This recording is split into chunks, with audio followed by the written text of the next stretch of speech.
Good morning, YouTube. Let me put away these waters in my cooler. Whew. So we got some rain last night, but it pretty much already dried up. My yard is somewhat coming together. Pretty much I'm mowing it twice, and you can see I somewhat scalped it a little bit. So pretty much on Thursdays, which is tomorrow, I'll be mowing it at 2 inches, and then on Sundays I'll mow it at 1 3/4, which is super low. I definitely don't mow this short on my clients' properties. Pretty much I'll put up a before picture of my yard, and it was a mess. But even now, like, you can see a lot of these weeds. I think this is crabgrass. Y'all let me know. Crabgrass with Bermuda. So I am going to do another application of Celsius and Certainty, and then it's going to suck because it's going to look a little patchy, but I really want my yard to just be pure Bermuda. And this is just common Bermuda, but it's definitely come a long way. You can see it right here too, like this whole section. But pretty much I've been mowing twice a month. I added top dressing. I am going to do another application of top dressing, maybe this weekend or next weekend. Level it. I aerate it. I've been fertilizing it once a month with a Flagship. So it's getting there. I do have to say, like, if anyone knows this answer, what do I have to put down? Sorry. What do I have to do come fall or spring to avoid that from germinating? Because I did do a weed and feed in early March. And it did work because it definitely did kill the current crabgrass that was germinating. But then this happened again. So I just don't know, what I should be doing during fall to help this or to help my grass to avoid that. But let's get it. Ooh, excuse me. So right now I'm gonna be solo up to like 11:30. I'm having Jacob meet up with me a little bit later, because yesterday or the last couple days we've been meeting up at 7:30, and it has been miserably hot, especially yesterday. Apparently Monday was the hottest day for 2025, but yesterday felt even hotter than Monday. Yeah. Whew. I don't know how y'all solo guys are doing it, but y'all are animals. But anyways, again, he has to drive like an hour to my house. So today I was like, you know what, meet me at 11:30 so that he can get a little bit more rest, and then that way he's on his A game. He doesn't, like, Jacob never minds whatever I tell him. Even when I texted him like, hey, let's meet up at 11:30, his response was like, well, that's a little bit late, but okay. And it is a little bit late, but I already know, like, yesterday, he was already not complaining, but he was making a few comments, that he was tired and he was a little pooped out and whatnot. And I don't blame him, because I was too, especially like the last 3 properties. Like, I struggled pretty bad. And as you guys saw in my cooler, like that jug is specifically to like just pour over our heads. And when you do, dang, it literally brings you back to life. So I definitely recommend that. If you have a cooler, it keeps that water cold, and when it just touches your hot ass head and your neck, like, it just feels wonderful. But anyways, for today, I think we got 13. So I think our record right now for Jacob and I is 15. But normally it's because, your route, it all comes down to route density. If you want to make a lot of money in lawn care, it's all about route density. What I'm doing, like driving like 20-30 minutes, it's a process like anything else, but the less you're driving, the more you'll be earning, because when you first start off, you're going to be driving 20 minutes to one job to do like a 30-minute job, and then you're going to be driving another 30 minutes to do another 30-minute job, and that's really what, essentially at that point, like, you're only doing 1 yard every hour because of the drive time and whatnot. So later on, you'll see once Jacob meets up with me, we have about like 8 properties that are all right next to each other. It's like bam, bam, bam, bam. It probably takes us like 3 hours maybe, because they're all like smaller, medium-sized yards. But just because we're constantly like on the go, or they're like right next to each other and we're not driving. I think last week, because obviously we're doing, not last week, 2 weeks ago, we're doing the same, my schedule is the same. Essentially, my schedule is the same every other week. We're just doing, the what we did 2 weeks ago, because a lot of my accounts are bi-weekly. But, yeah, I think that, 2 weeks ago, we did like 11 or 12 in like 6 hours. So that was pretty crazy. It's just route density. And I know, I'm sure you guys know who Grow It, We Mow It is. But what he does is, when he's at a property, every once in a while, like he'll go to the neighbors and leave his door hanger. And that's how he has built his route density. And I know it's kind of, somewhat going viral, because I've seen a few videos about a lot. He had made a comment or a video saying like how he's able to make, or how he's able to mow 25 yards at $100 a pop, and essentially saying like he's making like $2,500 a day just cutting grass, which is crazy. I don't know. I mean, again, it depends on the area. It depends, if they are small cookie cutter yards. But a lot of people are calling bullshit. Me personally, I don't know. I don't think there's no way we're doing those numbers even with a 2-man crew. But maybe if my route density was tight like today and we have more in that area, I can see us doing 25. But even then, I don't think so. I mean, I wouldn't be able to do those numbers. But hey, to each his own. If as long as he's out there making money, and that's all that matters. He could be just rage baiting us and whatnot. But regardless, he's getting the views, and people are talking about him, including myself. So what he's doing is working in the long run. But yeah, route density is where it's at.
Yeah, I really thought I was gonna walk this big old sidewalk. Let me show you guys where I started. That's another cool thing if you have a stand-on mower. Normally you can control it with one hand, and then the other hand you can blow. Or with this one, you just put it on like auto, like that, and it'll blow for you. And that's how I was able to record and then drive the stand-on mower. But I don't know, you can see that box all the way over there, all the way to the other box. Something's just got to work smarter, not harder. Luckily, it's overcast right now. We might get some rain later tonight. It's just humid right now. So right now I have about a 30-minute drive, and then I have 2 in the neighborhood. And that's honestly what's killing, not killing me, but it's definitely affecting my, my numbers in the long run. It's the route density, So I'm going to drive 30 minutes there, knock out those 2 properties, which will probably take me an hour, and then drive another 30 minutes this way to meet up with Jacob, and then we'll knock out the rest. So this is property number 2. Yeah, it was like a 30-minute drive, but I mean, this one takes me like 12 minutes. And then the other one is a corner lot over there. I mean, I can easily do 20 of these by myself. So, I mean, if I had cookie cutter yards like this, yeah, I can probably do 20 to 25. This one, I charge 60 each visit, which is bi-weekly.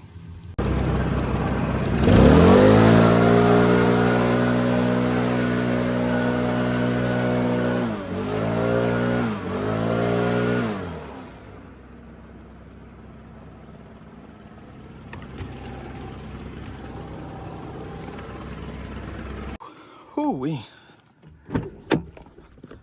So,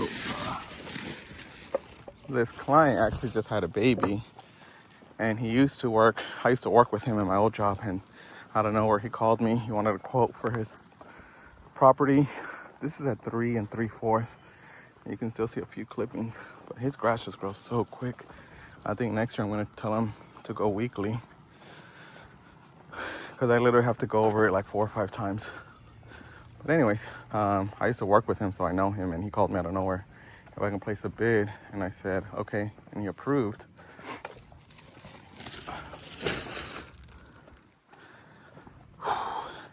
And I mean, I have a few houses in this area, and he actually, as I was doing this property, the neighbor, which was the last house we were at, saw me, and she hired me. So now I have 2 in this area, and then I have about three or 4 more, like 6-7 minutes away from here. But he just had a baby, and I told him that we had clothes from Zeta that don't fit her anymore if she wants them, and he said yes. So that's what I did. I've seen that cop around here like 4 or 5 times already. He keeps like going around. He's about to pull up again. You guys can see him. Starting to warm up. So it's 10:30. So what? I left the house like 7:40. I've done 3. One of them was, you know, that first one, and then these 2 are together. But pretty much, so you guys can see him. Here he comes. There's probably the 4th time that I've seen him. He just keeps roaming around here. But pretty much the way you're gonna be making crazy money is by your route density. I mean, I would love to have like this whole neighborhood, and we would spend a full day just knocking all these houses out. I think my record so far was this Monday, when I think the title of the video was something with like working on the hottest day of the year so far. That day, the business made 1,045, which is a record for me. Normally, I'm anywhere from like 400 up to like 700 per day. But again, this does not include all my expenses. But again, my route density, I would say you want your route density, like say if you know, if we're rating our route density, 100% would be where like you have this whole neighborhood and you have like 3-4 days of like this. That would be like 100%. I would say my route density is probably 50%. So I think, like I said, I'm halfway there. And then eventually what I'm gonna do down the road is let go of these further out houses and really just try to be in one neighborhood, or where I'm only driving like 5 minutes to each property. And that's how you make these crazy numbers. So my record is 1,045, which was this past Monday. But again, this doesn't include labor, gas, fuel, repairs. You know, I can keep going on and on. But let me know in the comments, what do you guys typically do in a day? I'm more towards, I don't know, maybe like 500. You know, there are a couple days where I do 600, 700. So I mean, it's getting there. So Jacob's edging, we just started maybe like 20 minutes ago. So pretty much, this is my, like I said, today's like my tightest route density. So we have that one, this one, that one, that one. There's another one over there. And then we have this one and that one. And we already did 2 more. That's like 5 minutes away from here. So, you know, I originally started with the house that's behind this blue one. But, you know, as I keep coming, clients keep seeing me, and of course they see me doing all these houses, they're going to keep coming eventually, or hopefully. But, yeah, I think this is what, 7 or 8 properties that are all together. And then it typically takes us like 3 hours with both of us. So That's the goal, to literally be in one neighborhood, park the truck right there. I don't know if you can see it from now, but I literally put our lunch on top of the hood. So we're gonna do, I think, like 4, and then we're gonna eat lunch, and then we're gonna finish off the 3 or 4 of what's left. Ooh, so we're finishing up. This is a new account that we just serviced today, but you can see it's mainly all weeds. But I pretty much started recording again because I just got a comment saying, you know, if it's so bad working for someone else, why should someone work for me? And, you know, in that video, I pretty much said it like, I'm not trying to bash anyone that clocks in and clocks out. But if we step back, you know, I even said in that video, there's a lot of people that clock in and clock out that have these jobs that make 3, 4, 5, 10 times more than I ever will in my business. And there's nothing wrong with that. You know, you do that, and then you're just smart with your money, you invest. But what I was trying to say was, a lot, like maybe like 80 or 90% of us, you know, of the rest of us, we didn't go to college. We don't have degrees. We grew up poor. You know, nothing was handed down to us. So all we know is clock in and clock out and work for someone else. And they kind of trap us with these benefits, salary, vacation, and you know, we're there 20, 30, 40 years. And then once we retire, what do we get? Maybe like a little bonus or a watch or something, a little party for them thanking us, and that's it. And obviously, if you're looking into lawn care, you know, something in you, or a higher being or something, or the universe or God is telling you like, hey, maybe you should try going a different route and building your own business. And that's why maybe you're watching videos like mine.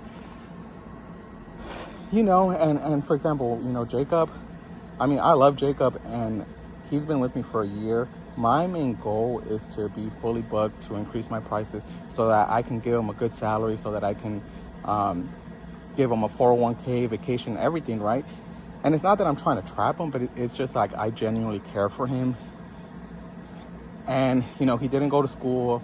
He I don't know how to say it, but, you know, what else does he have going on for him? And there's a lot of people like that, you know, and it's like, what do you have to show for?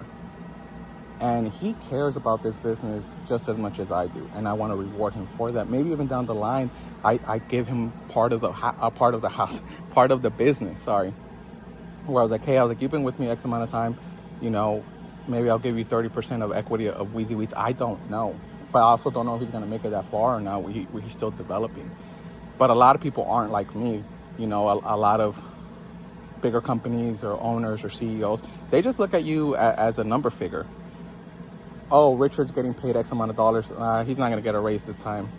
Hey, you know, let's bring someone in to replace Richard because he's making a lot money. He's making a lot more money than when he used to. We're disposable. And that's what I'm trying to say is like, you can't put all your eggs in one basket. You got to think of it as like we're spiders. And you put each one of your legs into different investments. Maybe, you start a lawn care business.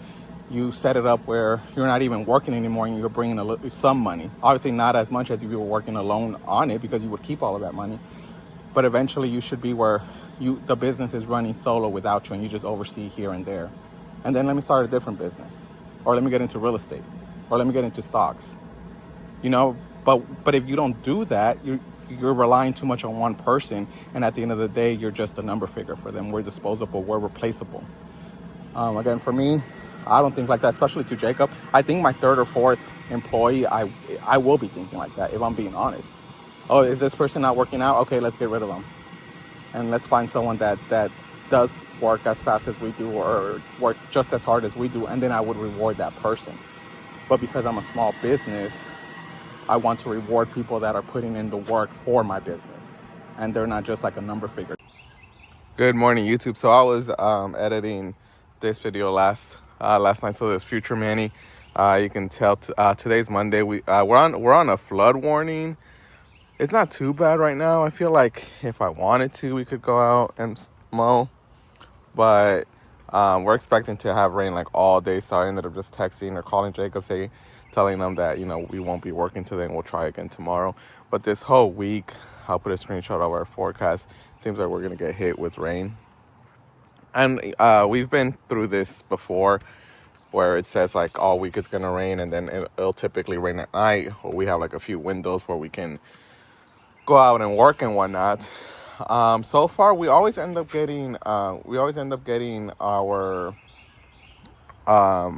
route done, and that's I guess that's the good thing about me not being like fully booked. And even when you are fully booked, like I said in one of my videos, you should try to book from like Monday through Thursday, because this is going to happen. You're going to get rained out.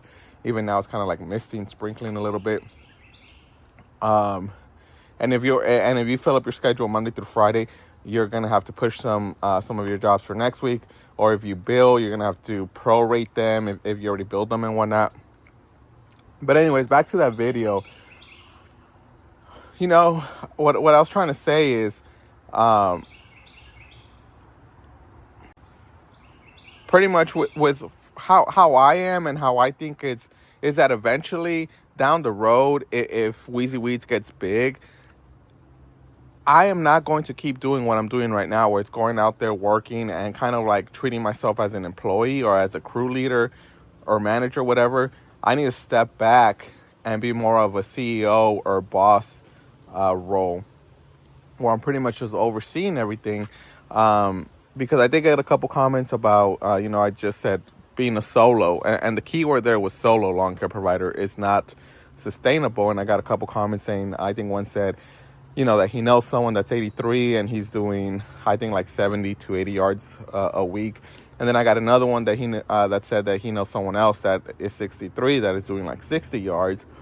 And then I got another comment saying that he's 50 and he cut back a lot. And even, that last week that was brutally hot, he didn't work a few days because it was too much on him. And I know myself. I know when I am 70, 80, even 60, I do not want to be doing out here. I like be doing this as full time or as my main source of income, because it's not sustainable. Now, don't get me wrong. There's exceptions, like in anything, that these guys or girls or whatever, or women, they are just like animals. They're beasts. They're a different type of breed. Where, like those two older guys that are old and they're doing these crazy numbers. I know myself. There is no way that I'll be able to do those numbers at that age with the type of properties that I have. And I think that falls for a lot of other guys. There is like a small percentage of people that will make it work. But then, as we get older, our body starts to wear down. And especially if you're not really taking care of your body and your temple, you're eating out, you're drinking energy drinks or sodas, or eating, donuts, McDonald's, fast food, the list goes on and on of how we as a society don't really take care of our bodies, and how just, depending where you live, where I live, this country has a bad rep for just putting crap in our food, and ultimately it seems like they want us to get sick so that they can profit off of that. And I don't really want to get into that topic, because we can go on and on. But what I was trying to say is that most people, when they're 70 or 80, physically and mentally cannot keep up with this, and that's why, if you're a solo lawn carer, this is not sustainable, and you should try to either step back and be more of a CEO or boss, or be taking that type of role where you have your own crew, you're just overseeing them, you have checks and balances. Or in my case, I said, invest in real estate, or in the stock market, do something, other than this. Don't put all your eggs in one basket. And back to the original comment, because I said that, most of these jobs just don't really have your back. And I think a lot of us fall under, where we might be cooks or mechanics or electricians, where we work for someone else, but we're all replaceable, including myself when I was working for my boss. Don't get me wrong. Ultimately, if you are a great worker, they're going to try to keep you. But how I am, or how I was when I was a manager. So I've always been in management from the age of 19 up till 29. And pretty much every time I had an employee come and tell me like, hey man, I'm leaving. If they were a bad employee and I didn't really care about it, I'd be like, okay, just thank you for letting me know. I'll put it in my books. This is pretty much your 2-week notice that they gave me. And that's it. Because I'm like, okay, I can find someone else like them. But if it was a good employee, Someone that hustled, someone that did great work, that took pride in their work, um, very little issues. I would hear them out and be like, hey, how come, what's the problem? What are you trying to, what are you trying to do next? And really just hear them out. And, if they really wanted to try something different, or if they just lost the passion that they were in, I'd be like, okay, yeah, that makes sense. But then I'd be like, is it money? Because, let me talk to corporate, because you know how that goes. It's a lot of back and forth, but I was like, let me talk to corporate. Let me see if I can pull some strings. If it's the money, I can get you more money, because ultimately they deserve it. And I would say probably like 90% of those people would say no. And they'd be like, no, it's not about the money. I really want to change careers, or I found out this isn't for me. And I'd be like, okay, well, you got my number, and we would end in good terms. And there were a couple people that I did hire back that tried something different and didn't work out. But because they were good employees, of course I'm going to take them back. So I know a lot of us fall under that category where we are good employees, and ultimately, we have great jobs, you make a good killing, you have 401ks, the whole 9 yards and whatnot. But like I said in that video, if we start dropping the ball, we're replaceable. And you're literally putting your whole, not only your eggs, but your family's eggs all in on that one business, or on that one job. And you should kind of expand, so that if something breaks down, or if something falls through, you have a backup plan. And for me, I'm sure people that have been watching my video, I like to have a lot of safety nets, because I know one net's going to break, but then I have another one, and if that one breaks, I have another one, and so on and so on and so on. Now for Jacob, even before I hired Jacob, I've had like 5 employees, all except one. And the only exception was because he was illegal. He didn't have papers. Everyone else, when I first started working with them, I tell them like, hey, I really want someone to kind of like take over my role. And, and I really want you to learn the trait. And hopefully, as we grow, you're going to be growing with the company and whatnot. But, and I gave them that as an option, so that they know, like, whatever we're doing right now is just the beginning, because I am still a small lawn care provider. But if you want growth, if you want what I just explained from what these other companies offer, and it's normally like management, or it's like a bigger role, where you get all these benefits. Most guys, or most people, they probably just get like a 401k and sick days, and that's it. And not everyone will qualify for those jobs, because, sometimes you need a degree, or you need years of experience, the list goes on and on. But, for someone new that has very little experience, I tell them like, hey, or I've told them, if you stick with me, I can give you all of that if that's what you want. If your goals align with my goals, we can make it work, but you got to put in the work too. And I also gave them the option. I was like, and if for some reason if even Jacob, because I've told them, I was like, down the road, 2-3 years, once you've really mastered your craft, if you want to start your own lawn care business, I will help you. I will give you some of my clients, because ultimately, if you're with me for 2, 3, 4, 5 years, you've helped me build my business. And as a reward, if you want to go off on your own, I am going to give you, it could either be some of my equipment, some of my clients, a trailer, something. It depends where we're at. But if I'm killing it, if the business is killing it, and and if I didn't keep my end of the work, or my end of the bargain, and you're like, what, I think I could do this by myself. I really learned everything from Manny. Not that I know anything, but he learned as much as he could from me, and he wants to go on his own. I will gladly help him. And I've told that to all the other 4 guys too. I was like, again, I'm not special. If I can do it, y'all can do it. And it's nothing but the best feeling that, that you build something from scratch. And like I said in that video, no matter what I do, no one is going to come in here and take this away from me, because all this is mine.